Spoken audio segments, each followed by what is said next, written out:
Fala galera, Pedro Oak aqui e sejam muito bem-vindos a mais um Insight em Cena, o canal onde a gente fala sobre filmes, séries e o audiovisual no geral.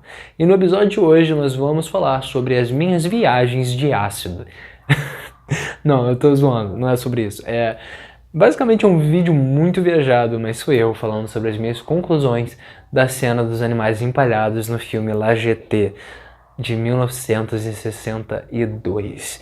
Então assim, galera, é um vídeo bem viajado, mas muito interessante, então assiste aqui, talvez você venha a curtir bastante. Mas, como sempre, galera, eu sempre tenho que pedir pra vocês, antes de tudo, curtirem, comentarem e, é claro, não se esquecerem de dar um pouquinho de amor pra esse sininho, se inscrevendo no canal, porque me ajuda bastante. Vai por mim, cara, tá quente pra burro aqui, eu tô suando feito um condenado só pra entreter vocês. Enfim, eu me recompus. Onde que eu tava mesmo? Se ligaram na cena? Estão preparados? Então beleza, solta o crack.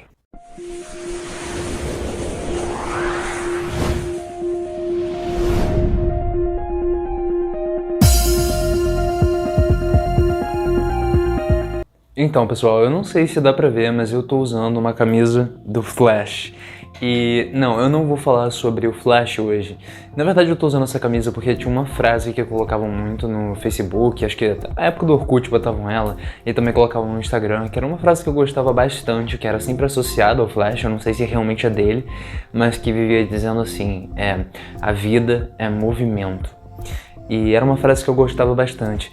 Então, se você pensa que a vida é movimento, o que seria a morte? Bom, é super filosófico isso e é muito viagem, muita fumação de banana, como diz o outro youtuber muito famoso aqui. Então, deixa eu contextualizar pra vocês do que eu tô falando exatamente. Porque sim, eu tô falando de um filme e esse filme se chama La GT.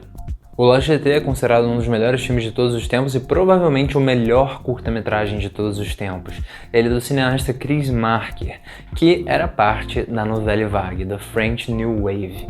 E, bom, já que eu tô citando isso, é melhor contextualizar para vocês, caso alguém esteja perdido, o que é a Nouvelle Vague, que é um movimento de cineastas franceses, mais ou menos ali do finalzinho da década de 50, início da década de 60, que queriam quebrar com as convenções clássicas do cinema estabelecidas por Hollywood e também sair da mesmice que eram as adaptações dos filmes franceses, que normalmente eram adaptações super certinhas de clássicos literários que certamente seriam facilmente executados. Essa galera queria experimentar, queria criar coisas diferentes. Eles também não tinham muito orçamento, então basicamente as produções deles contavam com pouco dinheiro e eles se viravam para fazer coisas. É muito legal o que eles conseguiam conquistar com a criatividade que eles tinham que empregar nos filmes, porque eles não tinham um grande orçamento.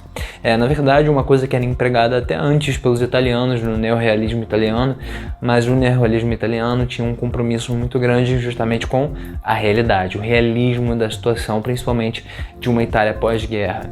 Enquanto na Nouvelle Vague, The French New Wave, você tem uma coisa que na verdade foca mais em você criar cenas naturalistas, mas que não necessariamente estão presas a nenhum sentido de moralidade ou que tem algum propósito vigente a não ser a análise da psique dos personagens que estão em cena.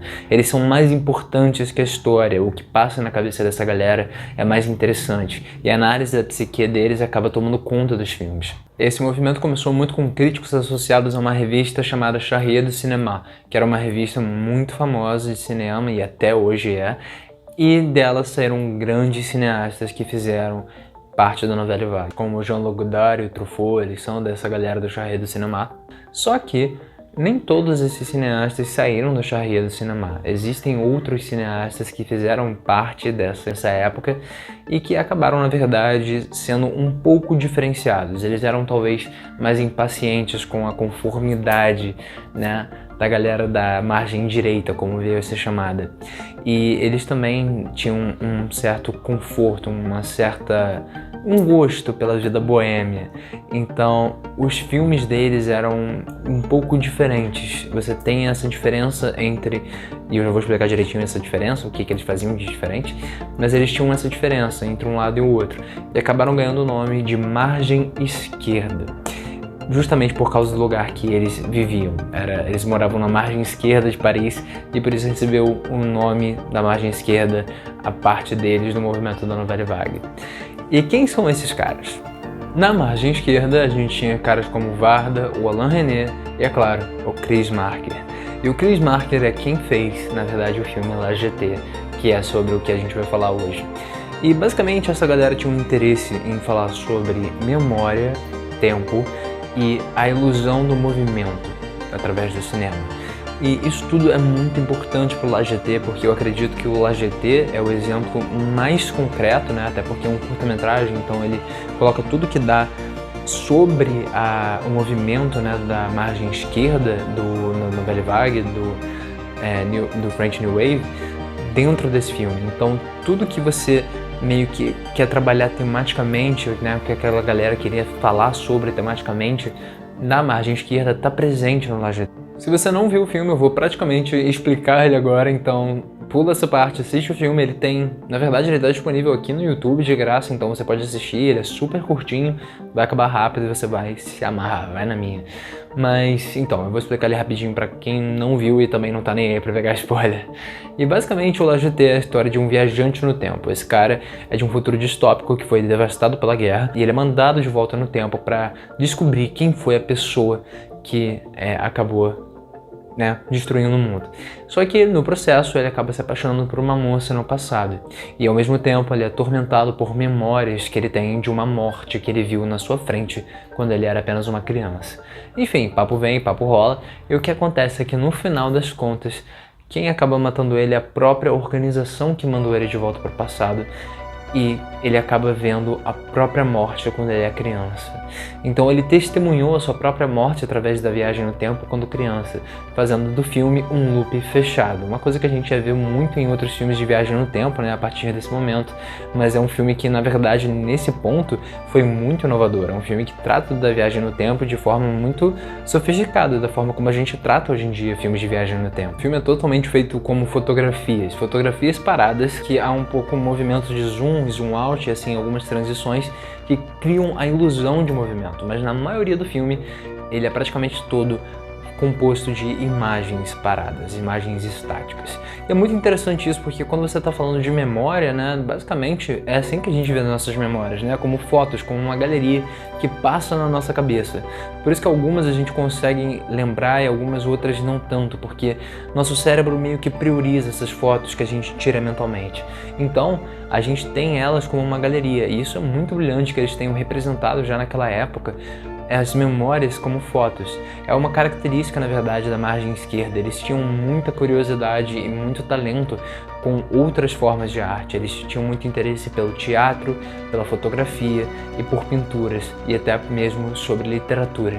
Então eles tinham uma tendência a aplicar essas várias diferentes linguagens no cinema, o que acabava criando um cunho experimental para os filmes deles. E é claro que por se tratar de uma história que é sobre viagem no tempo como um todo, o La Jetée ele fala muito sobre destino e predestinação, né? Nós estamos destinados a morrer, nós estamos presos ao tempo, existe realmente livre-arbítrio fora do destino, somos nós que criamos o nosso futuro?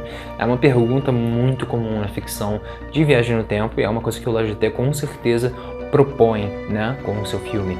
Mas existe uma coisa muito interessante sobre o La Jetée que me chama a atenção e é uma outra questão que eu gosto muito, que é basicamente sobre o que é exatamente a vida. Como eu disse no início do vídeo, tinha essa frase que eu gostava muito associada ao Flash, que era: a vida é movimento. Mas o La Jetée, ele propõe uma coisa um pouco diferente.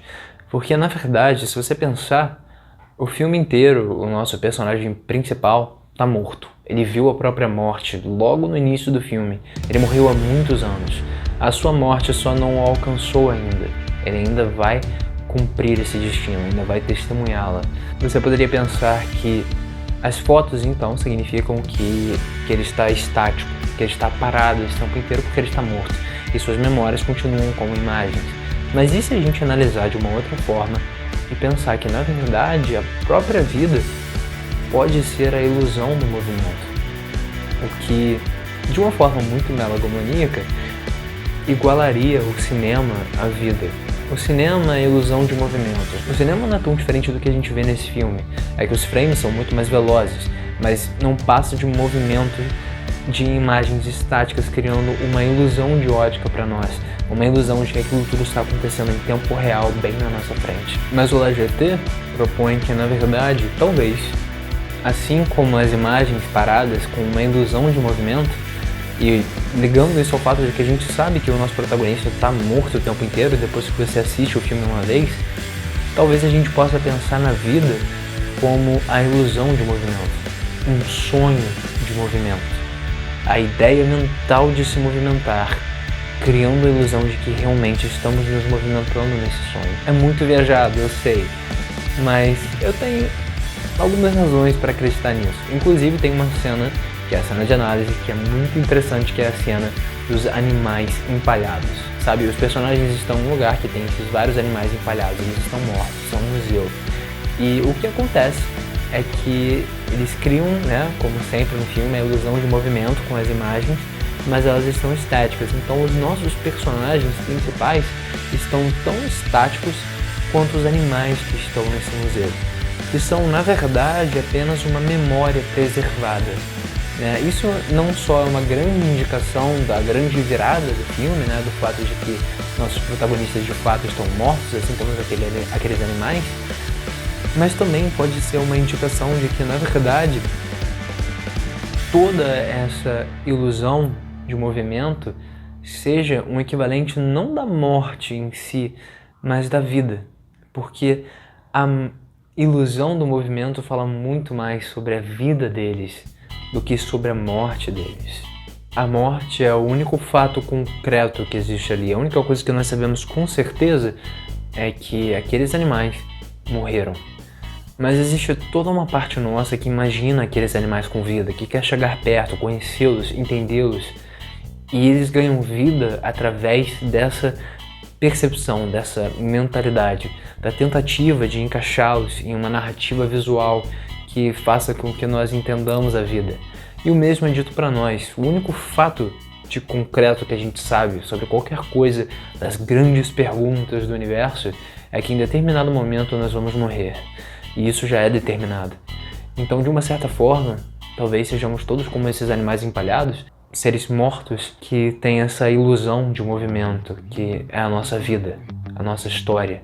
E no fim, são as nossas memórias, assim como as memórias do nosso protagonista, que fazem um link entre futuro, presente e passado, dando ordem de sentido a tudo, sempre barganhando para ver se a gente consegue nos perdoar.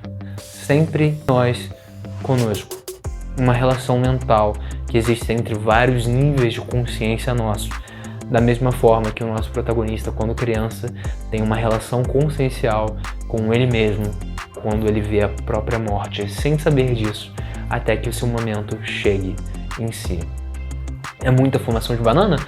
Pode ser, mas basicamente esse vídeo é para pensar em uma questão filosófica e existencial que é proposta sobre o filme.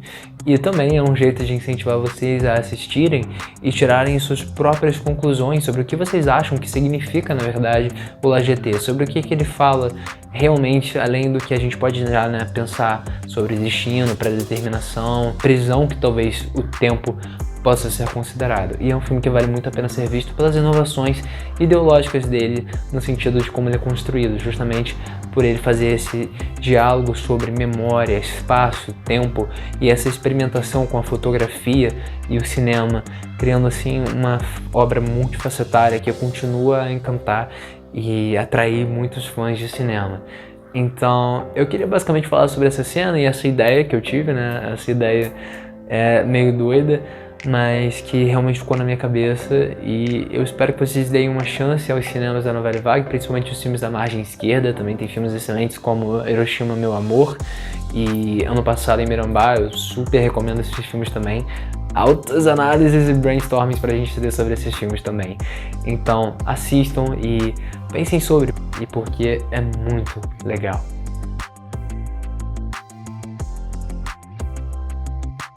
Então é isso aí, galera. Muito obrigado por terem assistido o vídeo até o final. Eu espero que vocês tenham gostado e a gente se vê na próxima. Valeu!